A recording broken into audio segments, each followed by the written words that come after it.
Hello everyone, welcome to another one of our quarterly webinars. We're Balance, the financial services marketing agency, and we run these webinars to cover a whole range of topics from strategy down to tactical aspects. You can see on the title and let Gareth introduce the topic today, but thank you. We'll make a start. The whole talk should actually only take about 30 to 40 minutes maximum. So you'll have a little bit of time back at the end. We do have time for Q&As if you want to ask them in the comments. So by all means, say a little hello in the comments and that should work fine for you. But we do have a slight lag. So I think you're about 10 seconds behind me. So if I am about 10 seconds to respond, just bear with me. Okay, we're starting to get some more names in there. Those are the doors. So I'll hand over to my co-host, Gareth. Thank you, Alex, and hello everyone, and thanks for attending today. I'm talking about the messy middle research that Google put together, which is actually one of my favorite studies since I started in marketing a couple of decades ago. It's one that when it came out, I thought it was going to be massive. I thought we'd all be talking about it constantly in marketing, but unfortunately they launched it right around the same time COVID came out, so it was largely missed. And I think that's a real shame because it's hugely insightful. It's a very useful piece of work and it's also quite practical. However, the summary alone is nearly 100 pages. So that's why I wanted to do this talk. I wanted to condense it down, but then also highlight the main things that a financial services marketer should care about. So this is what we're going to cover in the next half hour. We'll start by looking at the Google study and their review of online consumer buying decisions and how the path to purchase is a lot more complex now than it ever used to be. We'll look at how vital it is to show up. So this isn't something that's newsworthy for any marketer. We all know you need to be in the fight, but the data on how that impacts things is absolutely fascinating. We'll also look at the ways you should consider targeting things differently for each stage of this new funnel, how your SEO and how your PPC activity can influence people at each stage, and some of the changes you might want to make to your current activity. And then we'll also cover what your brand needs to do to stand out, which is what the supercharge bit is all about. What you can do to hack into the things people care most about so that you not only stand out, but you also stand the best chance of generating that inquiry or making that sale. So I'll start with something that all marketers are familiar with, the AIDA marketing funnel. At the top, you've got awareness or attention. People then, when they're aware of things, start getting interested in them. They then move through to desire, and then there's action. You know, they purchase something, or they fill in an inquiry form, or they sign up to something. I'm sure everyone here has used this or is using this in some way. And over the many years it's existed, it's helped us focus our attention on the right targeting and the right messaging to put in front of our target audiences at the right time. And as performance marketers, we see the funnel in action every day, whether that's through keyword searches and creating content or search ads for those, or by analyzing customer journeys. And here's an example of how the AIDA funnel might work for someone looking for an ISA. They start with a very broad long tail search because they don't really know what they want. During this search about saving money, they find out what an ISA is. They then start searching for things that are more specific to do with ISAs to decide if it is the right thing for them. Later on down the purchase path, they start making more commercial searches like best or cheapest. And this is a sign that they've decided on an ISA, and now they're trying to figure out which is right for them and whether it's something they should do versus alternatives.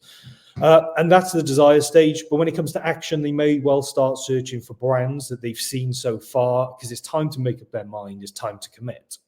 Now, for marketers, the challenge has been, how do I appear at each of these stages, but saying the right thing at the right time and in the right place? And how do I make sure I'm spending my budget wisely? Now, the question to consider, though, is this funnel no longer as relevant as it once was? The insurance ad displayed here was created in 1898, which is the same year that the AIDA marketing funnel was created.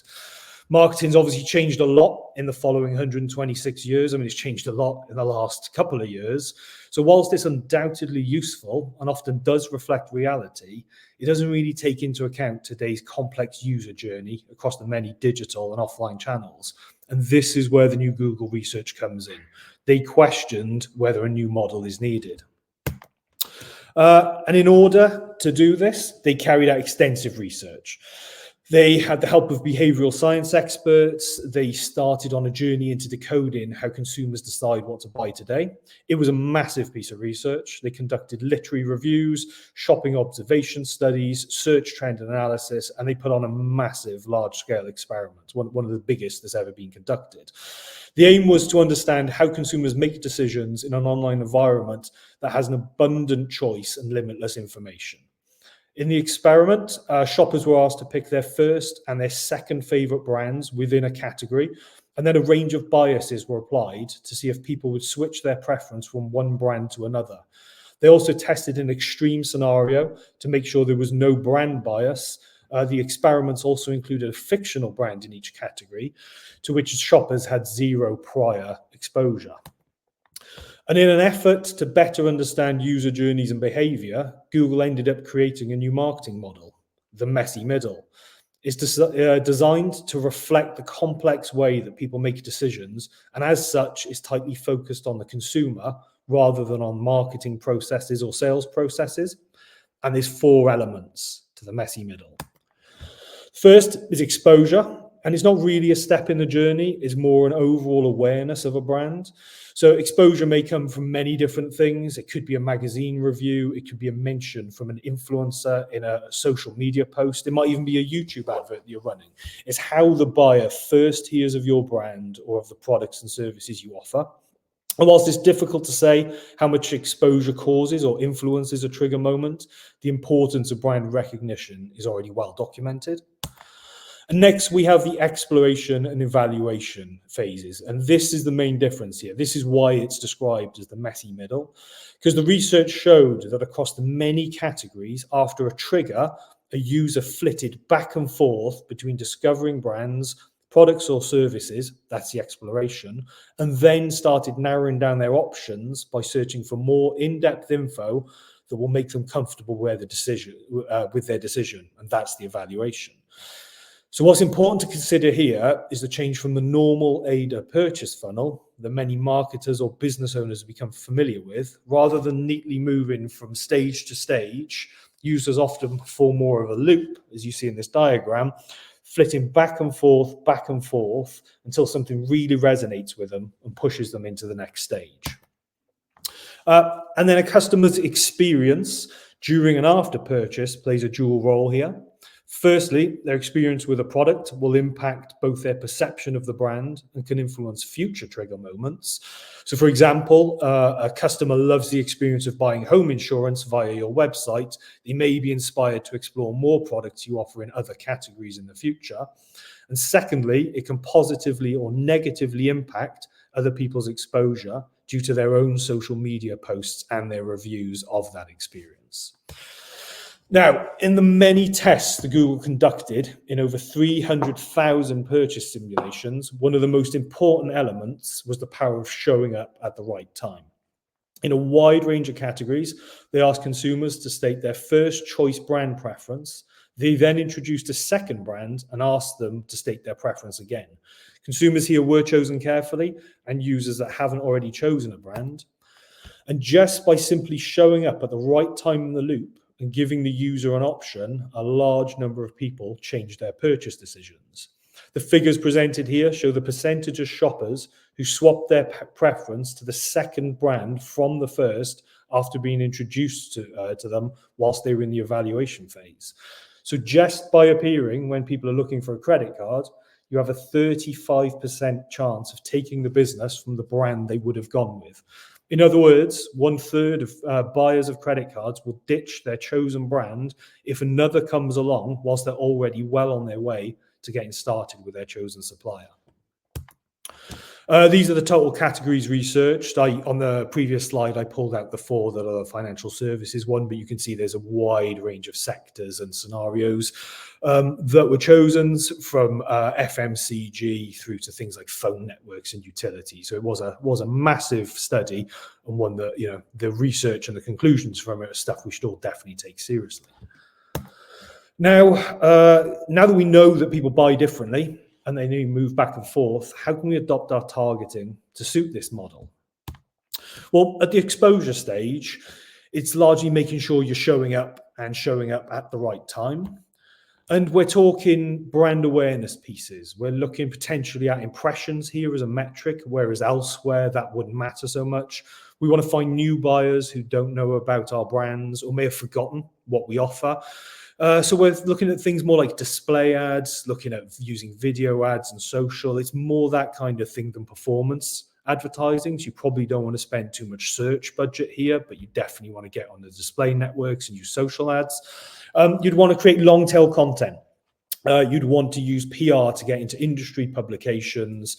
And when it comes to targeting and using different audiences, Google's got our back here with some of them. There's their affinity audiences, which is people with a long-term interest or a long-term passion in certain things. So, for example, if you sell motorbike insurance or you sell warranties for motorbikes, then you can find affinity audiences for bikers.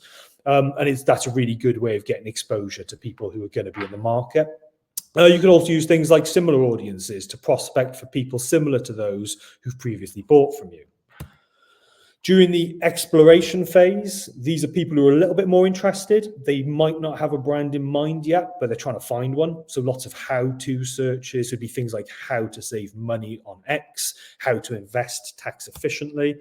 And what we're looking at here is maybe some big informational pieces. That's going to be quite important. Make sure you're looking at your content strategy. Are you producing keyword research-led pieces of content? Start mopping up all of these searches. You'd probably want to start bringing back past visitors with a bit of remarketing. You might apply more of your budget to that area. And with targeting, you could use things like custom intent. So show up for people who are currently searching for your rivals or visiting their websites. Now's a good time to start trying to grab those visitors and introduce your brand to them. And then at the evaluation stage, we're more at the bottom of the funnel here. People are getting closer to buying something or closer to filling in an inquiry form. They're narrowing down their options. And if you don't appear here, you might lose your chance with them. They might be gone forever. From an SEO perspective, we're optimizing for products here rather than long tail keywords we'd see in the exploration stage.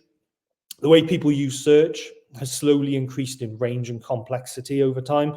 So keeping on top of those exploding trends, ones that can support you with showing up at the right time, can really help. From a paid perspective, you're focusing on channels that are effective for you lower down the traditional marketing funnel. So this is where you really ramp up your search ads, and you maybe use things like remarketing lists for search. And there's an amazing number of in-market audiences within Google Ads. This is when people are sort of showing signals to Google they're about to buy something. There's an insurance in-market audience ready to go, ready for you to use. There's also ones for investment and things. So this is definitely where I'd start putting some money behind those and grabbing these people while I can. Now, back to the study. It showed that the importance of simply showing up at the right time was vital. But of course, we know from experience, it takes a lot more than just showing up for people to choose your brand over your competitors. If you already have a brand you favor, one you've maybe used before, it's going to take some work to tear you away from them. And this next section will further explore the research to uncover what we can do and what we can say to make our businesses even more compelling. And this was the second part of the research. As part of the purchase simulations, Google looked at what factors are more powerful in terms of making people swap from brand A to brand B. If you're looking to take market share off a competitor, this is really important. But also if you're looking to protect market share from challenger brands, this is also vital information. They tested 6 cognitive biases when introducing new brands into the mix, and they measured their effectiveness. Now, these 6 biases were, first of all, category heuristics. This is short, sharp descriptions of key product or service specifications that can simplify purchasing decisions and really distill down a lot of information for people. So, for example, if you offer mortgages, it could be 5% deposit. The power of now, that's all about the longer you have to wait for a product or a service, the weaker the proposition becomes.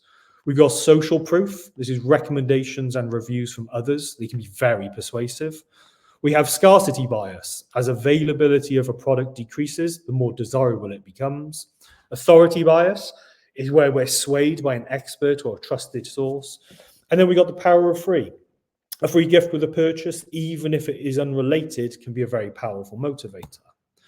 Now, it's important to recognize that not all biases are equal. across the wide range of categories, the Google research found the following. The most effective was social proof, and they tested this by doing 3-star and 5-star reviews. It was clearly the strongest bias out of all 6. So if you can encourage more reviews and comments, it's extremely worthwhile. I suppose if there was one takeaway today, it would be get social proof across all of your marketing material. Authority bias is less impactful. However, it can be more effective when the consumer feels less knowledgeable about a particular topic, which is quite often the case in financial services. Big decisions, taking on mortgages and choosing an insurer, you can use this to help convince people that you're a safe option.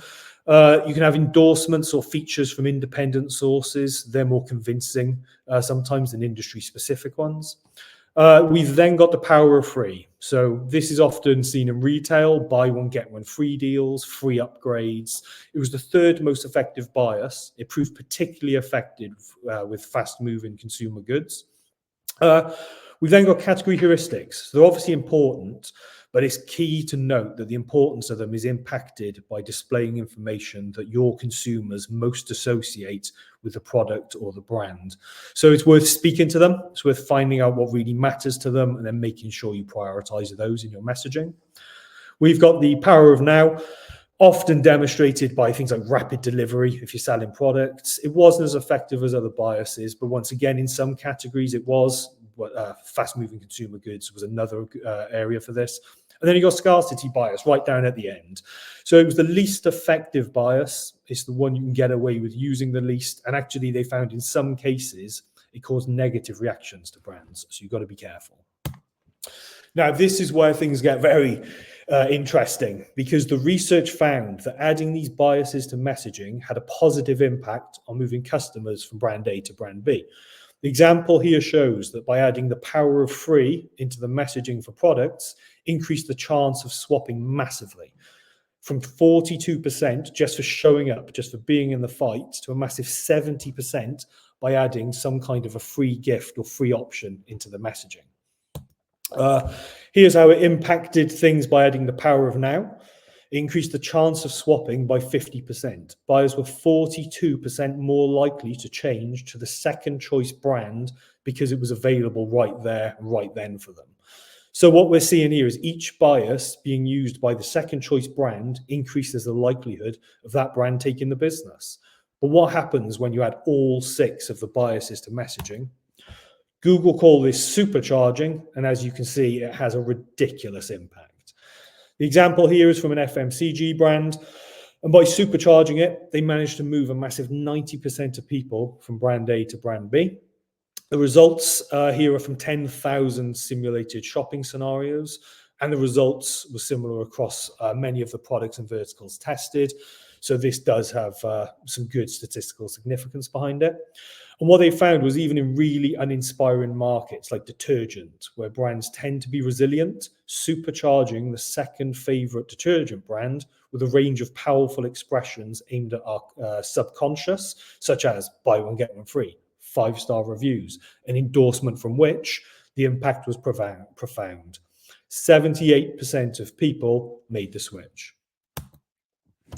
And across all 31 categories tested, when the second favorite brand was supercharged with all 6 biases, the result was an overwhelming shift away from the prior favorite.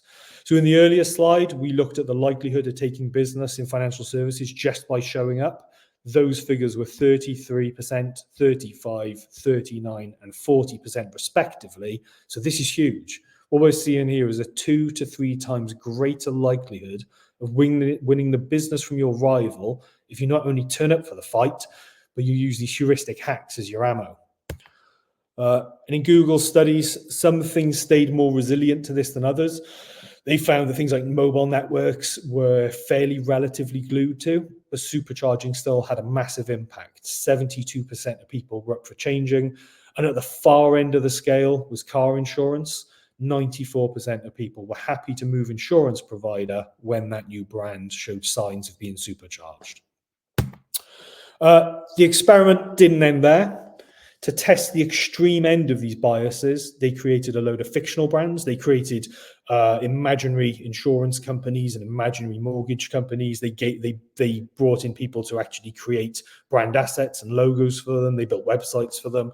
And they did this because they wanted to remove any biases people had from already knowing the second choice brand. So they created these fictional test brands to assess how much preference share an unknown challenger might take if it was able to hit all of the biases, if it hit all of the right notes at the right time. And we can see here that a non-existent credit card brand, one they just created for an experiment, still took 75% of the sales off a previously stated first choice brand. I mean, the numbers here are fascinating. And this is why when I first read through this, I was like, this is big. This is something we're all going to obsess over in marketing. And I think it's important that we all start using this a bit more. And on that note, I'll pass to Alex in a moment because he's going to show a few examples of how brands have implemented some of these biases through their content, their websites, and their advertising. And the purpose here is to hopefully inspire you to start thinking about which of these you could use and how to implement them more in your marketing activity, both online and offline. I think it's key to point out here that there's nothing revolutionary. Everything you're going to see in the next few slides is something you see on a daily basis. But the key point is most brands aren't using them or aren't using more than one or two of them. And there's very few that are using all six. In fact, we struggle to find any. So there's a massive opportunity for everyone watching today. Thank you, Gareth. Okay, so down to the nitty gritty. You know, the theory is lovely and the terrifying charts are all very interesting, but how does this actually get applied? So social proof. We're all very familiar with social proof. It's been around for a very long time. Robert Cialdini came up with it first of all, and it just shows, yes, reviews are important. Now we tend to have Trustpilot here, but you know there are other review sites are available. Let's look at an example here, pensions. Obviously really critical. I'm just checking with our tech person to make sure everything sounds good. So yes, reviews are critical, and pensions are so important that people do really care about that they're putting their money somewhere sensible. Pension be a relatively newcomer, very new to the market, but have done absolute amazing growth over the past few years. And part of it is, you know, they've managed to build trust quite quickly, and that is through using social proof. Now, you can see two examples here. Joined 240,000 customers saving with Pension B. You've got 18,000 reviews in Trustpilot. This is great stuff. Now, as with a lot of these things, you're probably thinking, well, yeah, it's obvious I've got to do reviews. Yeah, I've got to this. But actually, it's amazing the brands that don't do it, even the huge brands. Take Aviva. Sorry, it's a bit of a small screenshot, but on this Aviva slide here, you can see that there's no reference to social proof.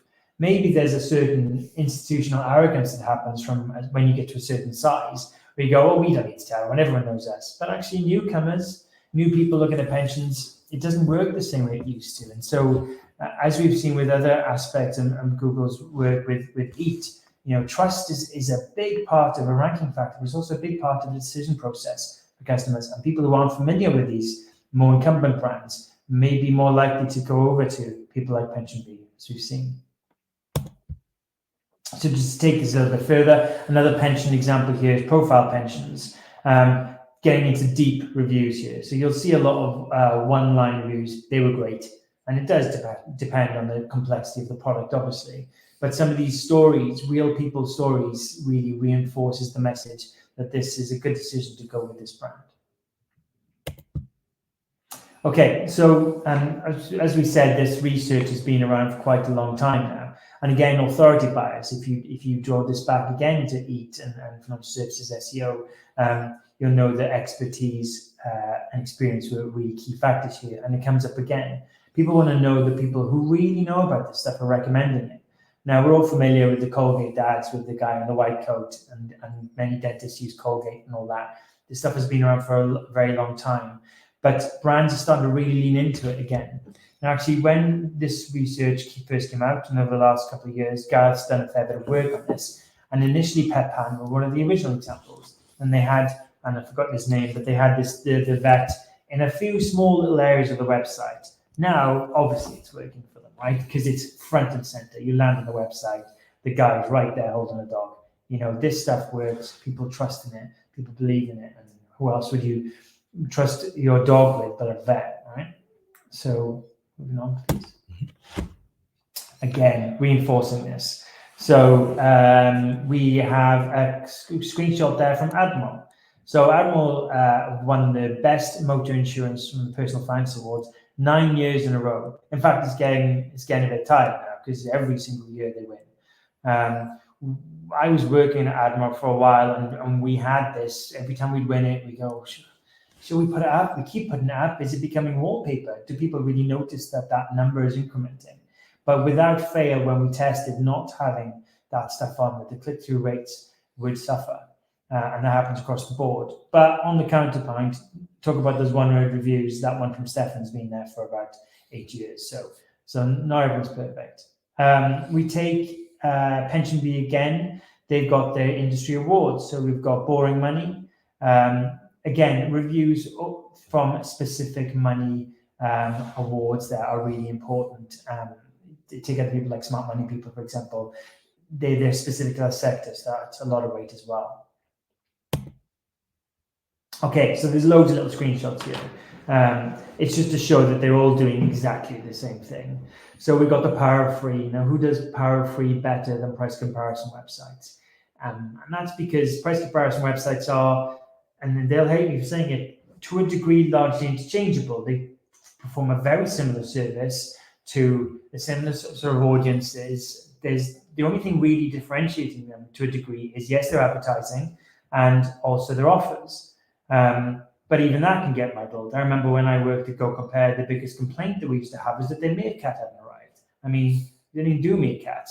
It was just the fact that people used to get these things mixed up. So when you look at any price comparison website, you'll see, okay, some quite relevant awards, free awards like the £250 excess from Go Compare. You'll have the famous, and we're not doing cuddly toys anymore, but you'll have the famous pickup of Orange Wednesdays, which is the cinemas and 2-for-1 deals. And then, of course, you've got a whole club of saving with Money Saving Expert, which is, Money Supermarket, which is their big thing. And Confused put a lot of work into the branding up of their reward scheme as well. So Power of Free is highly powerful in price comparison, even more so now than it used to be, because those of you from the insurance sector on the call will be familiar with the fact that the FCA made it that direct insurers, particularly motor insurance and others, weren't allowed to give free stuff away anymore. It was a change that happened a couple of years ago. Can't do cashback, can't give freebies, because it felt like it was obfuscating the true price of the product, the true value of the product. So ever more so now, if you want freebies when you're buying insurance, you have to go through price comparison. Category heuristics. I'll be completely honest here, I always get confused what heuristics are, and I have to keep reminding myself because I often get them muddled up with features. And they are often the same thing, but heuristics are those mental shortcuts that people go, well, if I'm getting my car insurance, it's got to have this. It's got to have this. If I'm going to get my bank card, it's got to be online. I want 24/7 customer support. They are features, yes, but they're almost the table stakes features that you have on your product. And they are going to be very important when people are making snap decisions, which you hope people don't make snap decisions, but they do make deep-seated emotional decisions they're not even aware of when they're doing these things. Again, an insurance example, someone who's always very good at this was Direct Line. Direct Line used to do their entire adverts based on category heuristics like onward travel or this excess, that excess, stuff that every insurer did. But they realized that these things were shortcuts for people, and they really lent into them particularly in the Winston Wolfe adverts a few years ago. Just a good example here from Monese, which they've pretty much in their ads, and we'll do a few more search ads in a moment, where they've gone instant mobile, yeah, instant spend and save, yes, this is heuristic. The language support, the notifications, the mobile money, all of these things that people are going, well, I need all of these things. ATM cash withdrawals. Who doesn't really offer ATM cash withdrawals? But they put it in there because those are things that people go, well, yeah, it's a proper card. I need that. The power of now. With great power. I like to get a Spider-Man quote in where I can, or a Jurassic Park one. But this one is Spider-Man. So great power, great responsibility. The power of now is used in financial services, but it's something that we're getting to this tail end now where we've got to be very careful. This incitement to buy, incentive to buy, sorry, we've got to be careful from a compliance perspective how we apply these things. We're not selling trainers, we're selling quite critical things here. Not the trainers aren't critical. Now there's an issue with the power of now, and then it's almost slightly counterpoint to the way that most financial services marketing happens. It's very future focused financial services. Protect your future, protect your stuff that should something happen, invest in this. It's all very future focused language. So when you're trying to go, but do this now, that almost seems counterintuitive, like opposite, you're making a lifetime decision here. Why would you make it in 5 minutes? Yet, that said, it does happen quite a lot. So some examples here from some mortgages searches and some TSP searches to people who do it well or do it a lot. And it's all open a bank account in minutes. This is just one search. I've not cut and pasted these together on the right-hand side here. This is one bunch of ads. Open a bank account in minutes. Your online account in minutes. Open UK account in 3 minutes. These are the things that work. Rightly or wrongly, this is what people go. And it's not necessarily speed. Speed is being used here as a proxy for ease. Yeah, so we all know that the quicker something is, generally it means the easier it is. And it's not necessarily the length of time. Something took a while, but it was easy. People might not worry so much. No one needs a bank account now. Well, some do, but most of it now. It's more that it's being used here. The power of now is being used as a proxy for convenience. Same thing with mortgages. Big decisions, but no one's the hassle rather than the time. Okay. Depending on how big your screen is, this is going to be very difficult to read, but I tried to get a lot done in one slide here. So forgive me, very bad presentation skills. Okay, I took 4 different areas: mortgages, wealth management, car insurance, and small business loans, and looked at how they all, in the search results, apply these biases, heuristics, etc. Now we can see in small business loans, it's all, the green boxes there are all power of now. Get your small business loan in minutes. Set up a business, but get it in minutes. Something happening in 48 hours. Now, this is an interesting one to consider. The power of now, if people are comparing at a glance, minutes and 48 hours, you're kind of relying on the customer to read into it a little bit more in an ad. So just be careful, because something happening in 22 days could actually be amazing. Getting your money in 2 days is actually amazing. But decision should happen in seconds. If you're lining your ads up against other people's ads, try and make sure that you're not getting unfavorably compared. The red boxes are category heuristics. Emergency plan list, people expect that from their insurance to a degree. Fixed and tracker deals in mortgages, well, yeah, that's the language in calculator. Everyone loves a calculator in financial services, any type of calculator, particularly within loans. That's almost a default thing, which isn't necessarily the right way to go about it, but it is the default thing people expect. However, you look at wealth management, they're quite thin on the ground of using these biases. A little bit, #1 search website, sort of a social proof there, that's the blue boxes. But that whole category, the wealth managers, most of the wealth management search results are comparing wealth managers. It's not even the individuals. That sector is basically rife with people going, oh, which one should I go with? People haven't got a clue. So it's all comparison in that. Whereas at least in insurance, you get a bit of a mixture of direct and comparison and others. But you take Lloyd's Bank, you'd think a lot of these things should be standard. Again, Lloyd's, they're using a very basic thing here. And you'll notice most of the ads, they don't supercharge, as Google calls it. They use 1, maybe 2 per ad. Our bosses are quite happy for us to try and serve 16 features into an ad. But maybe putting in 2 or 3 of these things would be a more powerful way of talking about it. Cool. Thanks, Alex. So we're at the end now. Just some quick takeaways. What we saw with the research and what Google uncovered is digital has made the path to purchase a lot more complex. And it's important with the messy middle to use the right channels and consider our targeting to appear at the right stages. Cognitive biases are extremely effective. So have a think about how you can apply these to your brand. Can you highlight any scarcity, or can you include expert opinion? Can you use social proof, or can you use it more than you already are? Could you use it in your ad and your landing page? Any single one of these that you're currently not using will have a big impact, but if you can use all 6, then it can be game changing. That's where you're supercharging things, and that's when you steal a lot of business from the current market leaders. And now we move on to the Q&A section. So if you have any questions, then put them in the chat or shout them out. I do want to just highlight as well that as an agency, we do offer audits. So we have a PPC team, an SEO team, content, organic, social, and digital PR. We're more than happy to audit any of your activity and take a look at it through the lens of the messy middle and supercharging, and give you advice on where you can make some quick improvements. So let us know if that's something you're interested in, either in the chat or chuck us an email afterwards. But yeah, what questions do we have? We're trying a new thing, as I mentioned at the beginning, with LinkedIn Live. So there's a slight lag, but there may not be, and we're not getting any questions coming through. I think you've covered it quite extensively. Oh, we got a question just then. Victoria Barnett says, thanks, a great presentation insight. Thank you. Are there any differences you would suggest for B2B? Largely,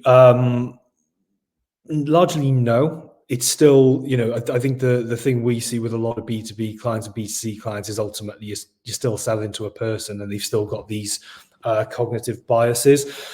You'll obviously have different kinds of authorities in a business market. So you're going to have different kinds of influencers, different kinds of publications you're going to want to be featured in, where you probably, where am I going with this? Yeah. Depending on your overall digital marketing strategy, you might want to change, like say you're doing digital PR, the publications you're going for to the ones that are more authoritative for your specific sector or for the services you offer. So you can have those, as reviewed in recommendations, because we've seen those, if you're featured in a really good, say you're doing commercial mortgages and you're featured in Mortgage Introducer, putting that in your advert can have a big impact on click-through rate. Put it on your landing page can have a big impact on conversion rate. I think it depends on the product. I think in B2B, you got to recognize that quite often it's longer sales cycles. It's longer time to purchase. So consider that if people are flitting back and forth between evaluating things and exploring things, that you probably need to be there a bit more. I would say remarketing will be a lot more vital. You'd want to spread it out over a longer period because it's a longer time for them to actually make up their mind on things. But largely, the 6 of these things, you should be using as much of them, no matter what your target audience is. I followed that up, and with B2B, because B2B to C as well, you have. So B2B, you're often thinking about the heuristics that are going to be important to their customers, of course, their end customer. But for example, dealing with brokers, there's going to be features about your product that maybe a customer doesn't care so much about. Maybe it's constantly monitoring the progress of a loan or a mortgage or something like that. That customer might be like, just as long as I get it, I don't really mind. But the broker cares, because that feature is really important to them in order to manage their business. So it's just understanding, and again, as Gareth mentioned during the talk, and it's a bit more sitting down with your customer going, what are the top things that are key to you?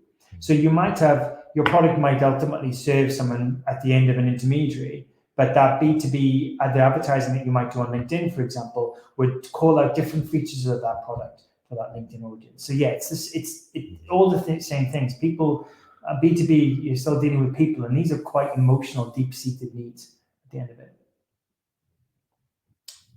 Okay. Right. I'm not seeing any further questions, but that was a really great one to end on. Thank you. I think we'll wrap up from there. Yeah, thank you for your time. Hopefully you found that useful. Hopefully we've inspired you to start thinking about getting more reviews and sticking them in your ads, and considering authority bias and things. And yeah, if you have any questions afterwards, there's my LinkedIn address. You can obviously find us via our website, balanceagency.com. Yeah. Good luck with this stuff. And if you do implement this and you see an improvement, then let us know. We find this stuff fascinating. We have just had a final question. Oh, okay, sorry. We got final question. We were too hasty. Because we've done this through LinkedIn, like Alex said, there's like a 15-second delay here. So this is a bit of a weird one to be managing. We're still in. Thank you for your patience. Dan has asked, thank you both. Do we audit ads copy? Yes. I mean, that's part of what we do here when we say you're with a current agency or you've been doing it yourself in-house and you need to kind of step this up. A lot of these things are things you can obviously check yourself, but you're busy people. So that's just a very small part of what we do. Hi, Hayley. It's just a small part of what we do is when we're doing a full PPC audit, which again is something, if you get in touch, we can do that for you as part of attendees, is we look through your ads and give you some suggestions of what you can do. The difference, of course, with us being financial services experts is we know you can't do certain things without becoming uncompliant. So it's easy to throw ideas out there. We understand the regulations behind it, what's possible and what isn't. But thank you for the question, Dan. Okay, there we go. I think this is the live, so this is where we'll get questions through just before we wrap it up. But I think we're good for the day. Brilliant. Thank you very much, everyone. Have a good day.